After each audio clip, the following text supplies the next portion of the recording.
I pray we have not caught you at an inopportune moment. We wanted to offer our thanks for your kind words in the forum.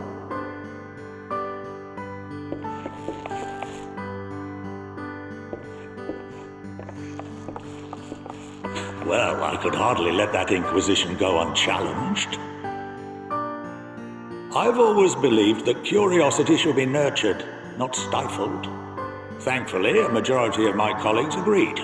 A slender majority, aye, but a majority nonetheless. Had the vote not gone our way, we would be having a very different conversation, if any at all. Though I'd like to think you would have not given up on our cause. I'm told you paid a visit to the annex afterwards. Yes, that's right. I was hoping to speak with the grandchildren of my dearly departed friends Galuf and Louisoix in a less dour setting. But it seems I just missed you.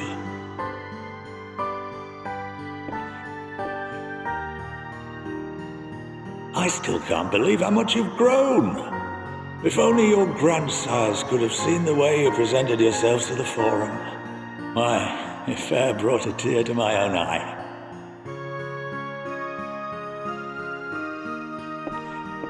You must have the patience of a saint, putting up with this lot and their antics. Never mind Matoya's prize student. Luckily, I know a thing or two about managing unruly younglings. If you ever need advice, don't hesitate to ask.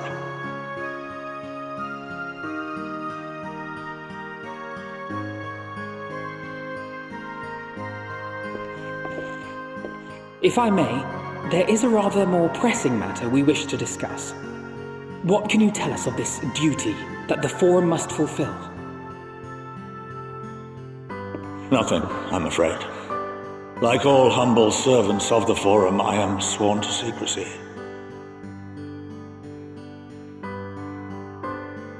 Or rather, I couldn't tell you if I tried.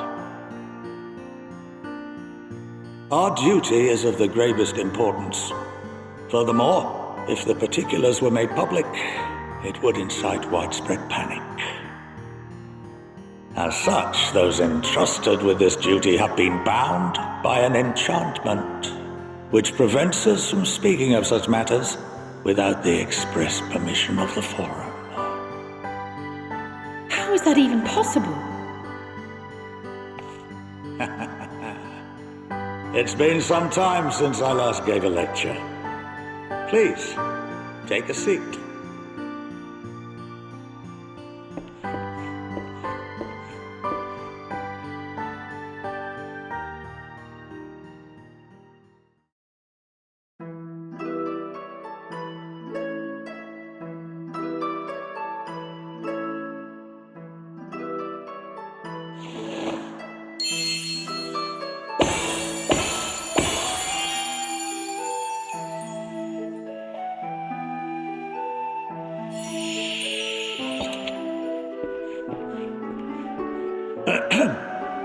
We shall begin by reviewing the fundamentals of etherology.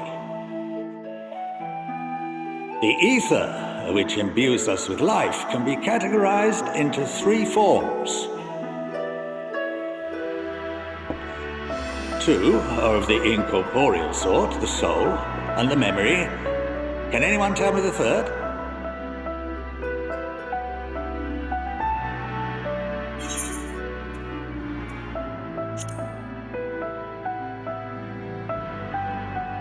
Yes, very good.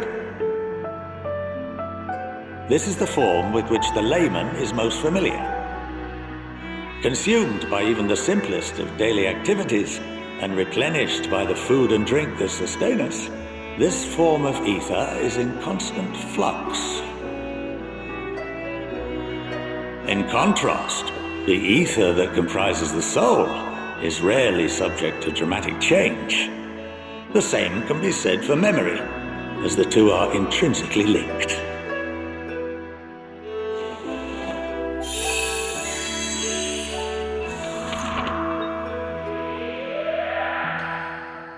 Picture the soul as paper, and memories as words written upon it.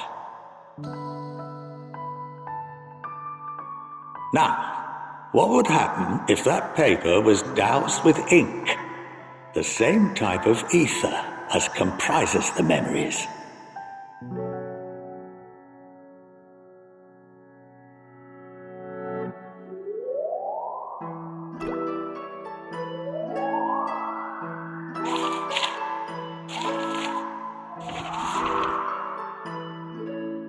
It would blot out everything that was written. Precisely. We would be unable to recall the memories, and any activities that depend upon them would be hindered as well. In fact, this exact phenomenon was observed on a vast scale not so long ago. And what might that have been?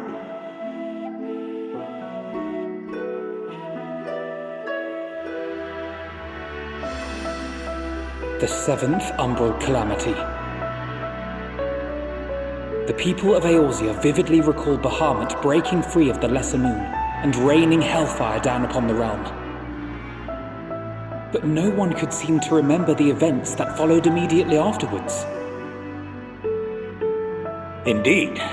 To this day, we have yet to determine whether it was an unintended consequence or a deliberate act. The enchantment which binds me and the rest of the Forum is based on a similar principle. And yes, it is a contravention of the Sharlayan prohibition against the practice of memory manipulation. Only when a new member is inducted and told of our great duty are they subjected to the process. A necessary evil. You have my word that it would never be used to manipulate the populace? I should hope not. But can this enchantment be dispelled and your memories restored?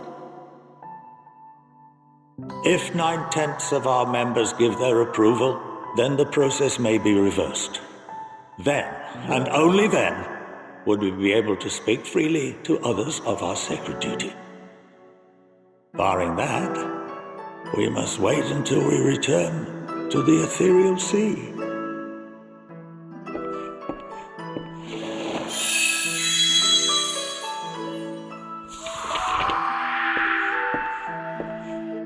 For there we will be purified, the blots upon our souls washed clean.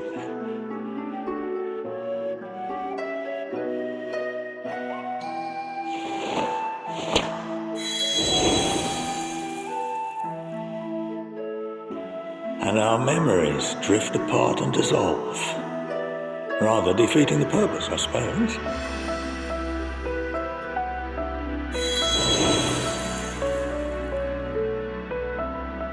But there are those memories that are indelibly etched upon our souls, some believe.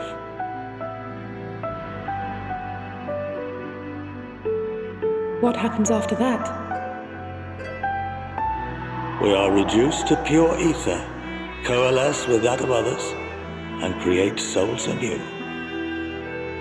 Alternative schools of thought assert souls remain whole and return to the corporeal world, reborn into another form. Both theories have their proponents. Personally, I consider each equally probable.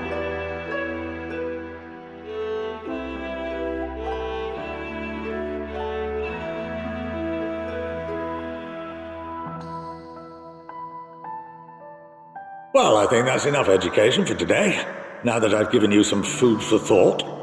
Or rather, an entire banquet.